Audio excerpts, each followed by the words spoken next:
Hello everyone, welcome again to fine art study.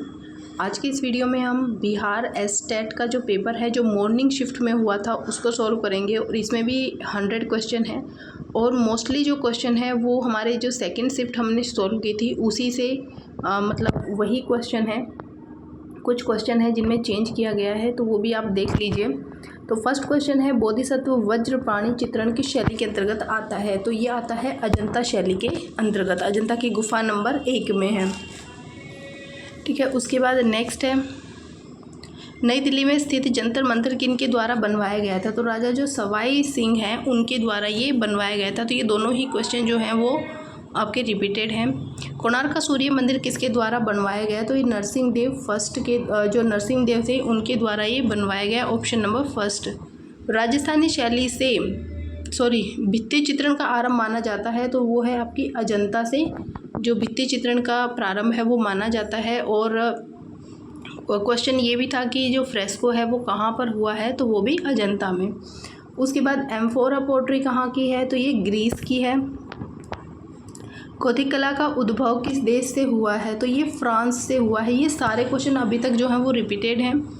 Kanishka की मूर्ति किस काल की देन है, तो ये भी आपका रिपीटेड है, कुषाण काल की ये देन है। नेक्स्ट है मिट्टी, प्लास्टर या फिर मोम में आकृति बनाने के लिए ढांचे को क्या कहा जाता है, तो जो ढांचा हम बनाते हैं कोई भी मूर्ति बनाने के लिए उसे आर्मेचर बोला जाता है। भीमबेटका की गुफाएं कहाँ पर अवस्थित हैं, तो ये आपकी एमपी में है। उसके बाद नेक्स्ट है निम्नलिखित में से चित्रकला किससे संबंधित नहीं है, तो ये आपको पता है लिपि से चित्रकला संबंधित नहीं है। दीदारगंज यक्षिणी किस संग्रहालय में संग्रहित है, तो अगेन आपका वही क्वेश्चन है, तो ये बिहार संग्रहालय आएगा इसका। चंदेलकालीन लक्ष्मण मंदिर कहाँ पर स्थित है, तो ये है खजुराहो में। चंदेलकालीन लक्ष्मण मंदिर के गर्भगृह में किस देवता की मूर्ति स्थापित है, तो ये है विष्णु की जो त्रिमूर्ति है वो यहाँ पर स्थापित है। दीदारगंज यक्षिणी किस वस्तु से बनी हुई है, तो ये है लाल बलुआ पत्थर से। जीव जंतुओं की फोटोग्राफी को क्या कहते हैं, तो ये आपको पता होगा सबको कि ये जो वाइल्ड लाइफ फोटोग्राफी है उसे बोला जाता है जीव जंतुओं की फोटोग्राफी। नई दिल्ली में स्थित जंतर मंतर किनके द्वारा बनवाया गया था, तो अगेन इसी क्वेश्चन पेपर का रिपीट क्वेश्चन हो गया है। ये सवाई सिंह के द्वारा। जॉन सेफेडर ने किसका आविष्कार किया था, तो ये आपको पता है लिथोग्राफी का। लिथोग्राफी का आविष्कार किया गया था। एचिंग क्या है, तो एचिंग जो है वो एक ग्राफिक टेक्निक है। भारत में सबसे पहले प्रिंटिंग प्रेस गोवा में स्थापित हुई थी। निम्नलिखित में से कौन महिला छापा कलाकार हैं, तो ये आपको सबको पता है जो अनुपम सूद हैं ये छापा कलाकार हैं और ये जो ग्रुप 8 था उसकी सदस्य थे। किन किन रंगों को मिलाने से ग्रे कलर बनता है, तो ये काला और सफ़ेद कलर को मिलाने से जो है ग्रे कलर बनता है। बिंदु चित्रण किसने प्रारंभ किया था, तो ये स्योरा ने या शूरत ने प्रारंभ किया था। खजुराहो में चतुर्भुज मंदिर किन शासकों के द्वारा बनवाए गए थे, तो ये चंदेल शासकों के द्वारा चतुर्भुज मंदिर का निर्माण जो है वो करवाया गया था। किस समाचार पत्र के एक कॉलम का पंक्तिमान होता है या फिर जो मेजर होता है किसी भी जो न्यूज़पेपर है उसका एक कॉलम का जो नाप है वो क्या होता है, तो ये होता है आपका 4.5 सेंटीमीटर। किसी कंपनी का लोगो क्या है, तो वो उसकी कॉरपोरेट पहचान है। ये भी रिपीट क्वेश्चन है। ये भी रिपीट क्वेश्चन है आपका संगणक के संदर्भ में जेपीजी फाइल में होता है, तो ये क्या होता है इसमें, ये ग्राफिक इसमें होता है। मुगल काल स्थापत्य कला का स्वर्ण काल कहा जाता है, तो मुगल कालीन जो स्थापत्य कला है वो शाहजहाँ के काल को कहा जाता है। साहित्य का पूछेंगे तो अकबर आ जाएगा। भारतीय चित्रकला में मानव आकृति का आदर्श प्रमाण क्या है यानी कि नाप क्या है, तो वो हो जाएगा 108 अंगुल। नेक्स्ट है म्यूजियम ऑफ अप्लाइड आर्ट कहाँ पर स्थित है, तो ये सर्बिया में स्थित है। ये क्वेश्चन नया है, ठीक है।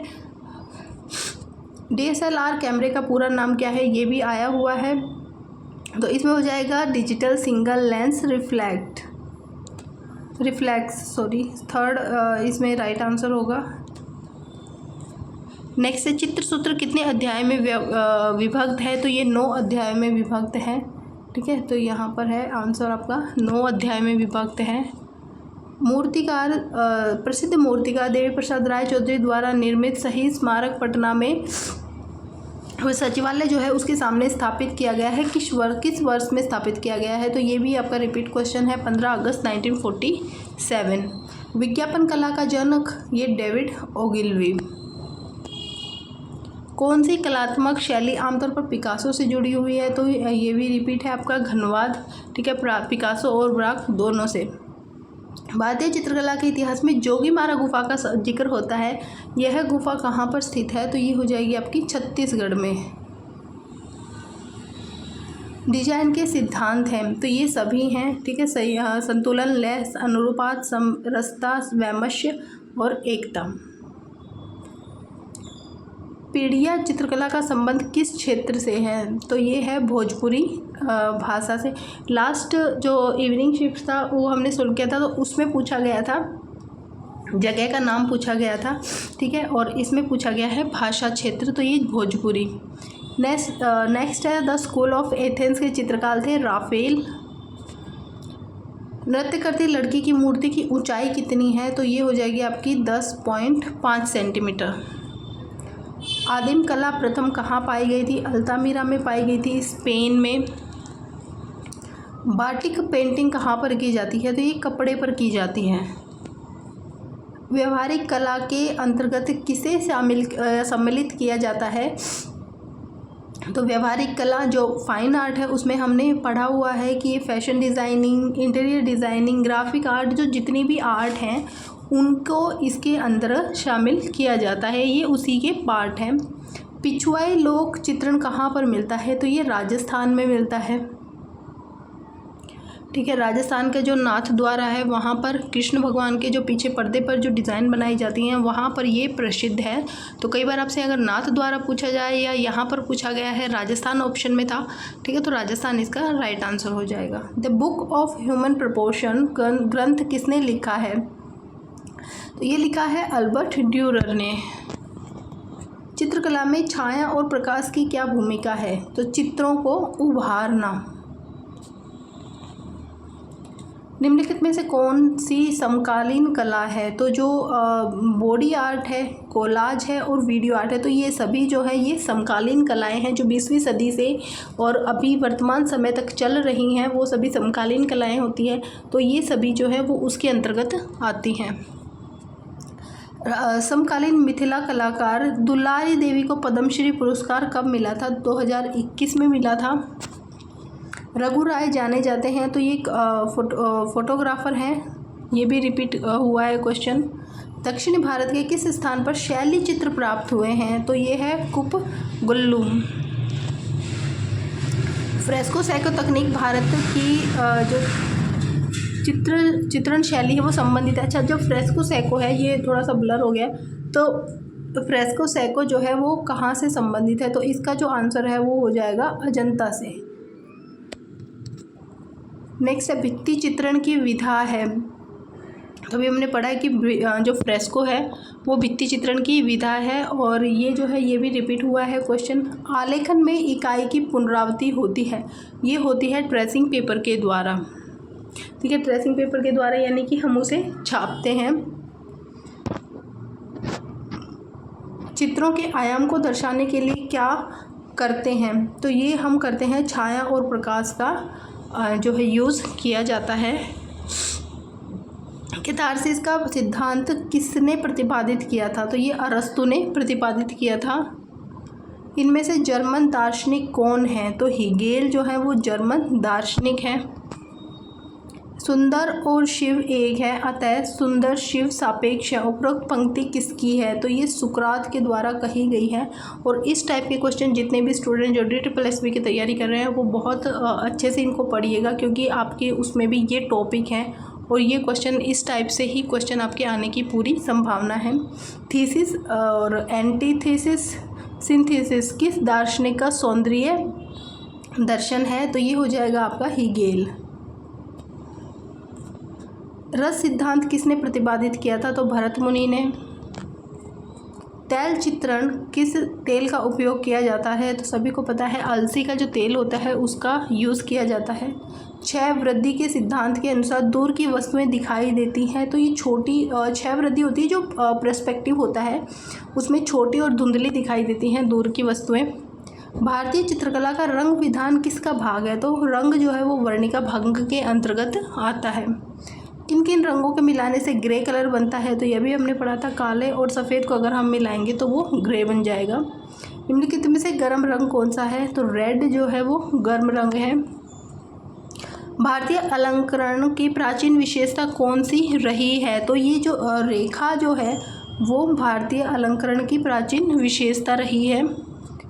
नेक्स्ट है लावण्य योजना किसे कहते हैं? तो जो ब्राह सौंदर्य व्यंजक है उसको लावण्य कहा जाता है। वॉश चित्रण पद्धति के जन्मदाता हैं अवनींद्रनाथ टैगोर। इंडियन स्कल्पचर एवं आइकोनोग्राफी के लेखक कौन है? तो ये है गणपति वी स्थपति। ये सारे जो क्वेश्चन है ये रिपीटेड हैं। आदिम चित्रकला का विषय है तो ये है शिकार के दृश्य और पशुओं की विभिन्न अवस्थाएं दोनों। ये दोनों ही जो है ये इसकी आदिम चित्रकला के विषय हैं। भारतीय कलाकार जतिन दास का प्रिय माध्यम क्या है? तो जो जल रंग है, कॉन्टी और तेल रंग तीनों ही में ही ये काम करते थे, तो उपयुक्त सभी। किस कलाकार की मृत्यु 27 जनवरी 2024 को दिल्ली में हुई थी? तो ये हो जाएंगी गोगी सरोज पाल। गुप्तकालीन चित्रकला के सर्वोत्कृष्ट उदाहरण कहाँ पर मिलते हैं? तो गुप्तकालीन जो चित्रकला है उसके सबसे बेस्ट उदाहरण हमें अजंता की गुफाओं में देखने को मिलते हैं। खजुराहो का प्रसिद्ध एवं प्रमुख मंदिर का जो नाप है वो क्या है? तो ये है 102 फीट 66 फीट। घनवाद के प्रवर्तक आपके पिकासो। पाल शैली के संरक्षक पाल शासक हो गए। पंडवानी लोक गायन शैली में किस महाकाव्य से संबंधित कहानियों का वर्णन किया जाता है? तो जो महाभारत है उससे संबंधित इसमें वर्णन किया जाता है। रामचंद्र माझी किससे संबंधित हैं? तो रामचंद्र माझी जो है वो लोक नृत्य से संबंधित है। बाल कला का सर्वप्रथम प्रयोग किसने किया था? तो बाल कला का जो सर्वप्रथम प्रयोग है वो कोरा डोरिकी ने किया था।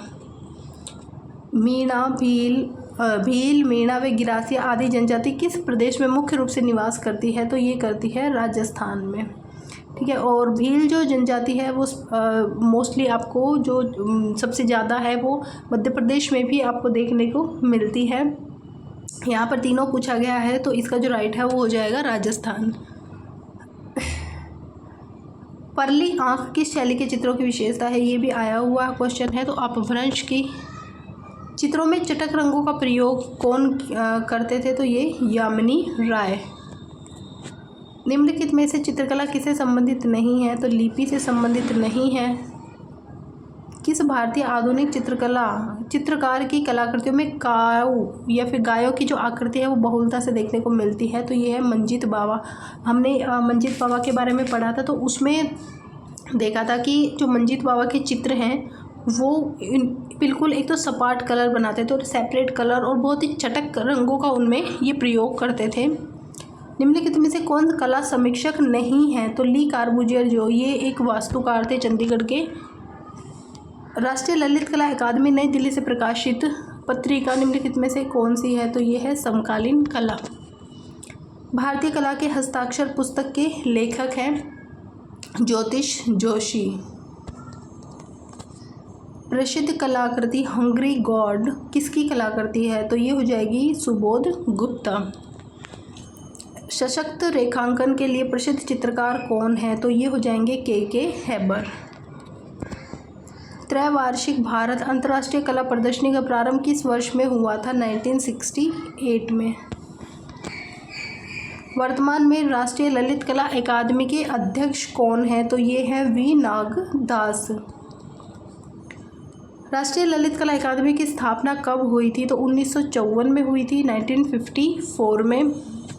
रेप्लिका का क्या अर्थ है? तो रेप्लिका का मतलब होता है किसी भी मूर्ति की प्रतिकृति बनाना। इसका ऑप्शन हाँ, मूर्ति की प्रतिकृति बनाना। ठीक है, ऑप्शन नंबर बी। और जो सांचा होता है उसको बोलते हैं आर्मेचर। मैटिस किस कला आंदोलन के अग्रणी थे? तो ये थे फाववाद के। अखिल भारतीय ललित कला सोसाइटी की स्थापना कब हुई थी? तो 1928 में। एक्रेलिक के रंगों का कौन सा घटक महत्वपूर्ण है? तो ये क्या होता है, जल्दी से सूख जाते हैं, जल्दी सूखना। स्टिल लाइफ किसे कहते हैं? तो स्टिल लाइफ आपको पता है जो निर्जीव वस्तुएं होती हैं, सामने कुछ ऑब्जेक्ट्स रखे हुए होते हैं और उनको देख के उनका चित्रण करना, ये स्टिल लाइफ कहलाता है। भविष्यवाद का सबसे प्रमुख सिद्धांत क्या था? तो ये था समयावच्छेद। लास्ट क्वेश्चन है, कलाकार श्याम शर्मा की कला शिक्षा कहाँ पर हुई थी? तो कला एवं शिल्प महाविद्यालय पटना में। तो ये हमारे 100 क्वेश्चंस थे, ठीक है, और ये मॉर्निंग शिफ्ट का क्वेश्चन पेपर है। ऐसे ही क्वेश्चन आपको आपके DTPLSB में भी इन्हीं टॉपिक से आपको क्वेश्चन देखने को मिलेंगे। तो आप ऑप्शंस देखिए, उनको सॉल्व करने की कोशिश कीजिए उनकी पूरी डिटेल के साथ। Thank you.